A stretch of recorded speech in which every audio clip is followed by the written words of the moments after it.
नमस्ते। आज हम सब मिलकर कॉफी के एक बहुत ही दिलचस्प सफर को समझेंगे। मतलब ये एक छोटे से फल से शुरू होकर हमारे कप तक कैसे पहुंचती है, ये पूरी कहानी जानेंगे। तो इस पूरे कहानी को समझने के लिए हम इसे 5 आसान हिस्सों में देखेंगे। फल से बीन बनने तक, फिर उसकी प्रोसेसिंग, उसके बाद रोस्टिंग, फिर ग्राइंडिंग और ब्रूइंग, और आखिर में अपने कप में मौजूद फ्लेवर्स को कैसे पहचानें। चलिए सबसे पहले पड़ाव से शुरू करते हैं, एकदम शुरुआत से, कि आखिर ये कॉफी है क्या और आती कहाँ से है।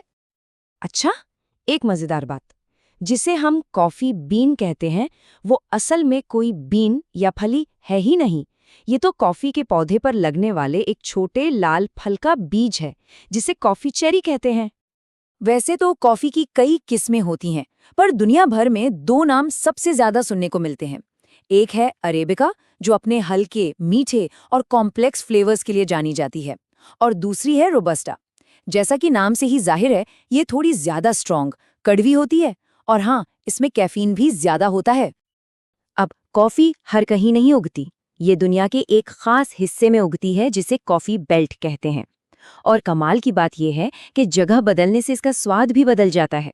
बिल्कुल, जैसे अफ्रीका से आने वाली कॉफी में अक्सर फलों और फूलों वाला फ्लेवर मिलेगा, वहीं साउथ अमेरिका की कॉफी में नटी या चॉकलेटी नोट्स ज्यादा होते हैं। सब वहाँ की मिट्टी और मौसम का खेल है। तो एक बार जब ये कॉफी चेरी तोड़ ली जाती है, तो अगला कदम होता है इसके अंदर से बीज को बाहर निकालना। इसी को प्रोसेसिंग कहते हैं, और यहीं से कॉफी का पहला और बहुत ज़रूरी ट्रांसफॉर्मेशन शुरू होता है। पहला तरीका है नेचुरल प्रोसेस। इसमें कुछ नहीं करते, बस पूरी की पूरी चेरी को धूप में सूखने के लिए छोड़ देते हैं। जैसे किशमिश बनती है ना, बिल्कुल वैसे ही। इससे होता ये है कि बीज धीरे धीरे फल की सारी मिठास सोख लेता है, और जो कॉफी बनती है वो बहुत ही मीठी और फ्रूटी होती है। दूसरा तरीका है वॉश्ड प्रोसेस। इसमें ठीक उल्टा करते हैं। बीज को सुखाने से पहले ही फल के गूदे को पानी से धोकर पूरी तरह हटा दिया जाता है। इससे बीन का अपना जो असली स्वाद है वो उभर कर सामने आता है। नतीजा, एक बहुत ही क्लीन, ब्राइट और क्रिस्प टेस्ट। और फिर आता है हनी प्रोसेस। ये आप कह सकते हैं दोनों के बीच का एक रास्ता है। इसमें फल का थोड़ा सा गूदा बीज पर चिपका हुआ छोड़ देते हैं और फिर उसे सुखाते हैं। तो इसमें नेचुरल प्रोसेस वाली मिठास भी मिलती है और वॉश प्रोसेस वाली क्लैरिटी भी। एक परफेक्ट बैलेंस। प्रोसेसिंग के बाद हमें मिलते हैं हरे रंग के कॉफी बीन्स। लेकिन इनमें अभी वो स्वाद नहीं है जिसे हम जानते हैं। वो स्वाद आता है अगले पड़ाव में, रोस्टिंग। ये एक जादुई प्रक्रिया है जहां गर्मी से बीन के अंदर बंद 800 से भी ज्यादा फ्लेवर कंपाउंड्स अनलॉक होते हैं।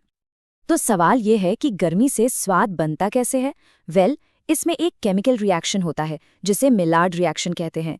ये वही चीज़ है जो ब्रेड को टोस्ट करने पर उसे भूरा और स्वादिष्ट बनाती है।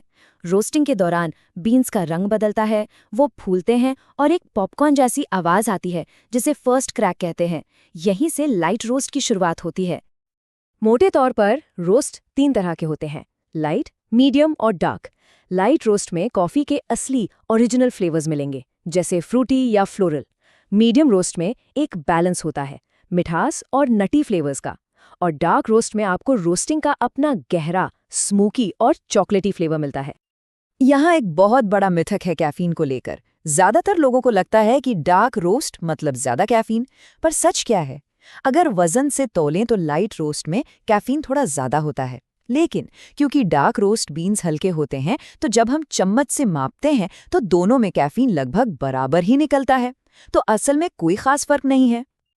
तो बीन्स रोस्ट हो चुके हैं, पर कप तक पहुंचने से पहले 2 आखिरी और बहुत जरूरी स्टेप्स बाकी हैं, ग्राइंडिंग और ब्रूइंग। यहीं पर फ्लेवर की कहानी पूरी होती है। ग्राइंड साइज बहुत बहुत ज्यादा जरूरी है। एक सिंपल सा नियम है, आप जिस तरीके से कॉफी बना रहे हैं, ग्राइंड साइज उसी के हिसाब से होना चाहिए। जैसे फ्रेंच प्रेस के लिए मोटा, समुद्री नमक जैसा, ड्रिप कॉफी के लिए मीडियम, रेत जैसा, और एस्प्रेसो के लिए एकदम बारीक, आटे जैसा। अगर ये गड़बड़ हुआ तो या तो कॉफी फीकी बनेगी या फिर कड़वी। और हाँ, बनाने का तरीका भी स्वाद को बदल देता है। हर मेथड की अपनी खासियत है। जैसे फ्रेंच प्रेस में कॉफ़ी ज़्यादा देर पानी में रहती है, तो एक हैवी, रिच और फुल बॉडी वाला कप मिलता है। वहीं पोर ओवर में पानी तेजी से गुजरता है, तो नतीजा होता है एक क्लीन और हल्का कप। एस्प्रेसो तो वो एक अलग ही कहानी है, एकदम कॉन्सेंट्रेटेड और इंटेंस। एक और चीज जो अक्सर लोग नजरअंदाज कर देते हैं, पानी का टेम्परेचर। इसके लिए एक गोल्डीलॉक्स जोन है, मतलब न बहुत ज्यादा गर्म न बहुत ज्यादा ठंडा। सही टेम्परेचर है 90 से 96 डिग्री सेल्सियस के बीच। आसान तरीका, पानी उबालकर उसे बस 30-40 सेकंड के लिए छोड़ दें। एकदम उबलते पानी से कॉफी कड़वी हो सकती है और ठंडे पानी से खट्टी। लीजिए, कॉफी तैयार है और कप में भी आ गई। अब आखिरी हिस्सा, इसे चखना और समझना। तो जो हम टेस्ट कर रहे हैं उसे शब्दों में कैसे बयां करें? चलिए, कॉफी की भाषा के कुछ बेसिक शब्द सीखते हैं। पहला शब्द है एसिडिटी। अब ये सुनकर पेट वाले एसिड के बारे में मत सोचिएगा। कॉफी में एसिडिटी एक अच्छी चीज मानी जाती है। ये वो ब्राइट, लाइवली, जिंग वाला एहसास है जो जीभ पर महसूस होता है। खट्टापन नहीं, बल्कि एक ताजगी, जैसे संतरे या बेरीज में होती है। अगला शब्द है बॉडी। इसका मतलब है कॉफी का वजन या टेक्सचर मुंह में कैसा महसूस होता है। क्या वो चाय की तरह हल्की है या फिर क्रीम की तरह गाढ़ी और भारी? इसे समझने का सबसे आसान तरीका है स्किम्ड मिल्क और फुल क्रीम मिल्क के फर्क को सोचना। और फिर है अरोमा, यानी खुशबू। कहते हैं कि हम जो भी चखते हैं उसका बड़ा हिस्सा हमारी सूंघने की शक्ति से आता है। कॉफी की खुशबू, चाहे वो फूलों जैसी हो, नट्स जैसी या मसालों जैसी, ये स्वाद का एक ट्रेलर है। ये पूरे एक्सपीरियंस के लिए मूड सेट करती है। और ये सब चीजें एक साथ कैसे काम करती हैं, ये समझने के लिए प्रोफेशनल्स एक फ्लेवर व्हील का इस्तेमाल करते हैं। ये एक कमाल का टूल है। ये दिखाता है कि कैसे एक फ्रूटी नोट असल में बेरी जैसा है, और वो बेरी भी खास तौर पर स्ट्रॉबेरी जैसी है। ये आपको अपने कप में मौजूद कैरेमल, जैस्मिन या चॉकलेट जैसे बारीक से बारीक फ्लेवर को पहचानने में मदद करता है। तो हमने क्या देखा? यही कि हमारे कप में जो फ्लेवर है वो किसी एक चीज की वजह से नहीं है। ये तो एक लंबी कहानी का नतीजा है। उस चेरी से जो पौधे पर उगी थी, उसकी प्रोसेसिंग, उसकी रोस्टिंग, ग्राइंडिंग और बनाने का तरीका, हर एक स्टेप ने उस फाइनल टेस्ट में अपना हिस्सा जोड़ा है।